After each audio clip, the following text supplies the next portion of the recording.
What's going on, everyone? Lisa here, and thanks so much for checking out this week's recap of Rise, all about episode 6, titled Bring Me Stanton.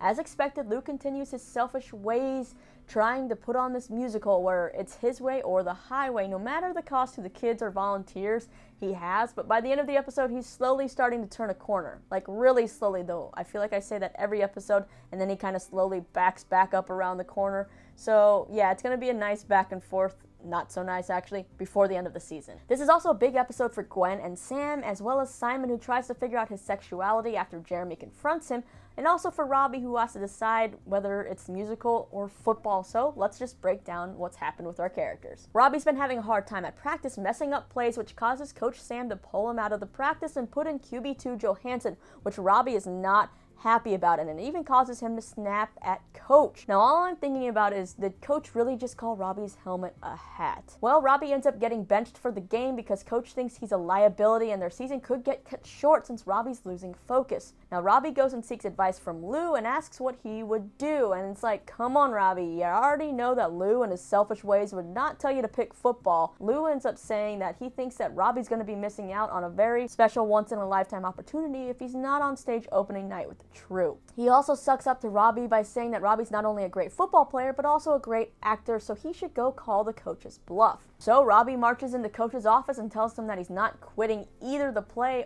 or football, and that he's going to show up for his team even if it means he rides the bench the whole time. But we'll see just how long that lasts, because I have a feeling that QB1 is not going to like sitting on the bench, and his dad won't either. For Lillette, she's of course having more issues with her mom, Vanessa.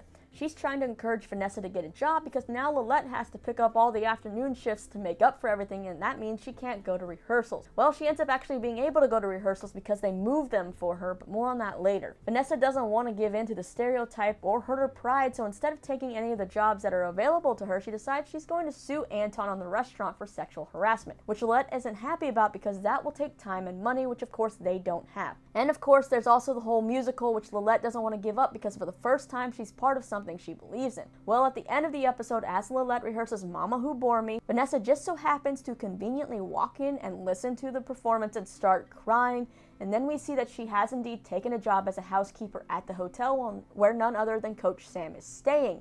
So could maybe that relationship rekindle now that Coach has actually left his wife?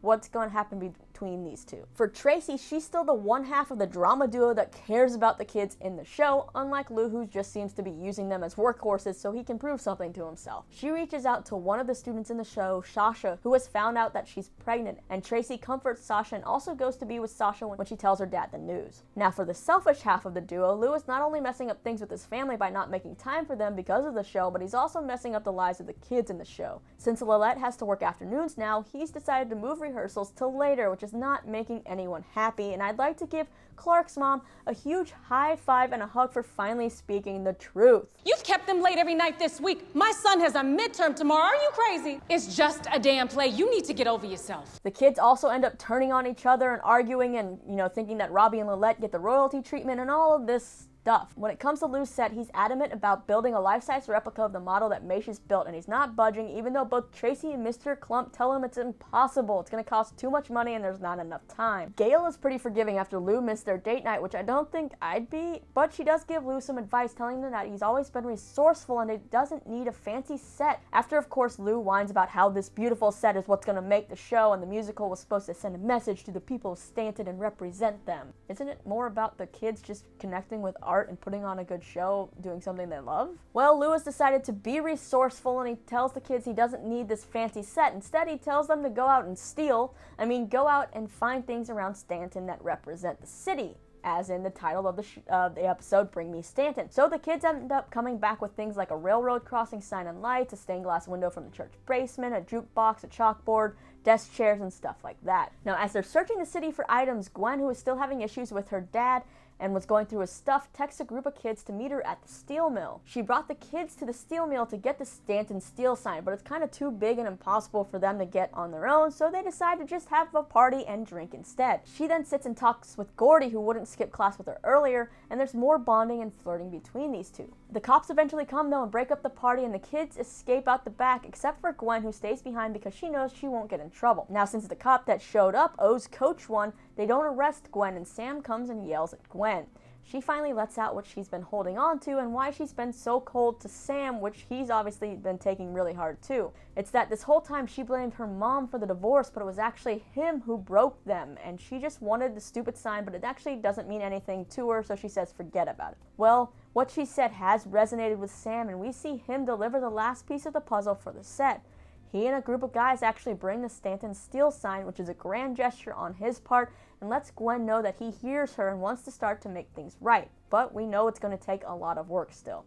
The set, though, is now complete, and everyone seems pretty happy with it. As for Simon, he's been avoiding Jeremy, but Jeremy is fed up with the awkwardness and Simon trying to put on this show, and Simon even tells Jeremy that he's creepy. So Jeremy confronts Simon in the parking lot, basically asking if he's felt the sexual tension or chemistry the two of them have. Simon just says that he can't hang out with Jeremy and ignores the question and is silent, and Jeremy ends up just planting a kiss on Simon. And yes, it definitely seems like Simon kisses him back, but then Simon goes into complete defensive mode and gets in his car and drives off. Now Simon's in ultra panic mode by trying too hard to come off as straight, and he tells Annabelle that he's ready to take the relationship to the next level physically, and she's like, okay. And I'm pretty sure they went out on like only one date, and he kisses her on the cheek still, and now they're gonna go from that to having sex? Yeah, I don't think that's how this works. Even Lillette isn't buying it, but she's not going to tell Simon what she really thinks Simon is doing because it's not really her place. And well, Simon's not letting her talk him out of this, so at the steel mill, Simon and Annabelle are about to awkwardly have sex when thankfully the police show up and put a stop to everything. Lastly, for Gordy, when he's sitting talking with Gwen at the steel mill, he does pop open a beer and takes a sip, but then he immediately has this look on his face like, oh crap, what did I just do? He ends up returning home and telling Gail that he thinks he needs help. Alright, I like Simon, I like Jeremy, and I get what they're trying to do with this whole storyline and the, coming out, but I kind of feel like the way they're doing it is a little cringy, and I think that's just because of the dialogue. At least that's how it feels to me. And I also don't think they're giving Shannon Purser much to work with. Like, she's just coming off super awkward and not that good of an actress when she is a good actress if you've seen her on Riverdale and Stranger Things. So I think they really got to work on how they're having these kids talk to each other. As far as the Sasha and Tracy storyline, it kind of felt out of place for me. Like, unless Sasha ends up having a bigger part as the show goes on, because Lord knows we did not know who she was before this episode, I'm not sure what the point of that plot line was, unless it was again to show the contrast between Lou and Tracy, but we've already seen that since the show began. And I also do really love Gwen and Gordy together, and I like how that relationship is building. I like how Gordy made the right decision to not skip school, and he acknowledged that he has problems. I just want to know why Lou and Gail were just now pouring out all the alcohol in the house at the beginning of this episode. Like, shouldn't you have done that in episode 1 when you called your kid an alcoholic? But like I said, I'm excited to see where Gwen and Gordy go, even though I do kind of think that these two actors look pretty similar and could maybe pass for brother and sister. But now I may have just ruined that image of the relationship in my head, and I'm sorry if I ruined it for any of you. Let's just go back to imagining Gwen and Gordy as a couple. And let's take a look at the promo for the next episode. I told everyone that this was gonna be great. I screwed this whole thing up. There are kids down there acting their hearts out. This is not about you. As the curtain draws near, Show me game day. the drama There has to be some way you can relate to this. gets real, I lost everything for this stupid play! and a family Your mom was released from custody earlier this year. She's ready to take you back. fights to stay together. You're part of this family, Macius. You are not leaving. Yep, we all knew that Robbie would not enjoy sitting on the bench for that long, and you go, Tracy, for telling Lou yet again that this whole thing isn't about him. Maybe this time, he'll get it through his thick skull. Now it's time for you to sound off on your thoughts on this episode. Which story was your favorite, and which one wasn't? What do you think is going to happen with Simon and Jeremy, and will Robbie get the best of both worlds? Sound off, then click right over here for this week's recap of Shadowhunters or my interview with Lucy Hale and Tyler Posey for their movie Truth or Dare. If you like what you see, be sure to hit that thumbs up and subscribe. If not, that's alright too. Thanks so much for watching though. My name's Lisa. See you again soon.